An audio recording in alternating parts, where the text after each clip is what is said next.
Hey, it's Zarka from Magpie Gemstones, and I know you can't see my face very well. I put my face down here, you can. People have complained that my videos are dark, but the reason it's dark up here is because all the light's down here where you're going to be seeing what I'm doing. And what I'm going to be doing is showing you how to put a cap on a Brio. I covered how to put a top on a Brio in another video. Go check Magpie Gemstones and see the other videos. And people were asking me how it is that we put a cap on. So I'm going to show you a simple cap first, and then I'm going to do another video of how to do a messy cap. Briolets are, you probably already know this if you're watching this video, but just in case you don't, briolets are usually faceted, sometimes not. They're a teardrop gemstone or stone bead, and the hole is drilled through the top. Now, a lot of people, when they buy their first briolet, they're shocked about two things. One, how tiny it is, because of the picture on the website it looks so big, but usually they're pretty tiny. And the other they're surprised about is how little the hole is. Now, if you were a stone cutter, and most briolets are cut from stones that fracture fairly easily, and if you were a stone cutter, after you've done all this work, the last thing you want to do is blow the top off of that briolet. And putting a drill up there on that part of the briolet, you run a risk of chipping the top right off, which would be very sad. And the hole stays small for the very same reason. There's not much room up there. So when you get your briolet, you're going to be surprised to find out that maybe 30 gauge is the only thing that'll go through, 28, 26. And if you have briolets with big, big holes in them, I can almost guarantee you that what you have is glass. And there's nothing wrong with that. It's just, it's not a gemstone. So I'm going to be using these, which are much bigger, so that you can see what it is that I'm doing. And I'm going to be using copper so that you can see against this blue stone really easily what it is that I'm doing. And here, briolets come in all different kinds of shapes. There's teardrops, there's hearts, but basically if it's drilled through the top, then that's considered a briolet. Let's do this. So I've cut myself, I would say, about 2 feet of wire. And I'm going to move this camera so that you can watch my hands work. And if you've watched the other video, you've seen how it is that I capture a brio. Now this brio, even though it's this big, will only take 26 gauge wire. 24 wouldn't fit. I'm going to go down about 2 inches down the wire. I'm going to bend this straight up, bend this straight up, and you see where that X is? I grab the pliers right at that X so I keep it there, and I bend these wires straight up. Okay, this is going to be the quick and dirty version of how I will do a brio. One of the ways. Wrap it around those pliers. Okay, so it's wrapped around the pliers. Take both strands, go around, and I'm just going to keep going. And I'm going to very carefully lay them next to the ones before. And I'm going to try to keep these two parallel, not folding over top of one another. It's pretty small wires, so if they do, you might not mind how it looks, and you might mind how it looks.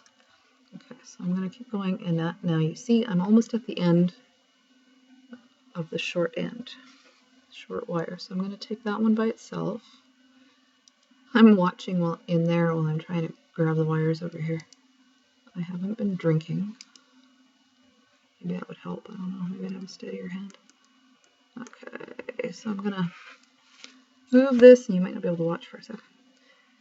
Get it over here, and I'm going to tuck that little wire in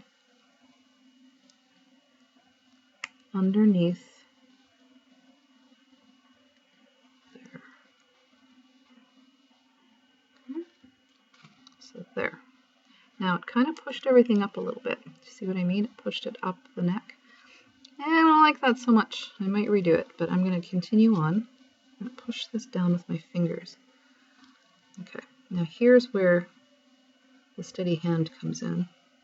You want it to look neat, like a neat cap. Don't pull it up really hard. Lay it down where you want it to go and lay it against those wires on the bottom. And kind of make sure that your cap stays on the top of your brio and doesn't slip to one side or the other. Yeah, I don't like how that top went, but let's see how it looks. Let's just keep going. It might be okay. I'm holding the side that I'm not working on with this finger, keeping it in place with a little bit of pressure. And this side, oh, my nail. I was doing some weaving. Do you see that? It's quite the mess. Don't look at it. This nail will pull the wire across. I'm trying not to leave any gaps. The more careful you are, the more you place the wire where you want it to be, the more likely you're going to get something that you like. I'm not so sure I'll like this one, but let's see how it goes. And I think you reach a point where it starts to overlap one another and it starts to get out of your control. The angle is too much or whatever, then stop. But look, it's working down here really nicely, so I'm going to keep going. And if I'm not boring you to tears yet, just hang in there. I'm going to show you how to end it because I'm almost at the end of my wire. I wish I'd cut myself a little bit more wire. I think the top might be fixable. Okay, so I've gotten that far. I'm going to stop. And this is the back. And I don't want this wire coming up on top of there, so I'm going to hold it here, bring it up, and I'm going to wrap it around this top. Some people just tuck it into the bottom. I don't trust that. I think it'll pop out. It might not, but I'm kind of obsessive that way. Anal? I don't know. Anyway, so I'm just going to keep filling in gaps and doing it cleanly till I'm happy with how it looks. And then I'm going to take it. You don't have to. You can just tuck it in if you think that that's good enough. I like to take it up through the hole. Don't tug too hard. You can undo all your work and just wrap it around twice or once.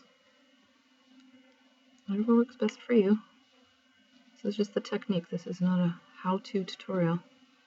And then I'm going to snip it inside the hole so there's no bit hanging out. I'm going to pull that down here, straighten out. I haven't been watching to see if you guys can see what I'm doing. I've been watching what I've been doing instead. Hopefully I wasn't like, way over here. And straighten that out. And there is the front of the brio. It doesn't look too bad.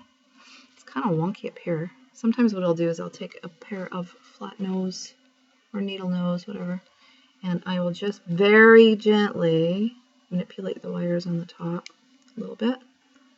I also have a pair of rubber that I left in the other room that I'll do that with, that I'll put on each side, and I'll give it a little squeeze and put things into the place that I want them to be in. Don't look bad, actually. What do you think? I like it. Okay, go cap brios and show me what you can do. And in a moment, I will do a messy wrap on the top of a brio. I already tried that one tonight once in a video, and it didn't come out good. It wasn't messy enough. Okay, later.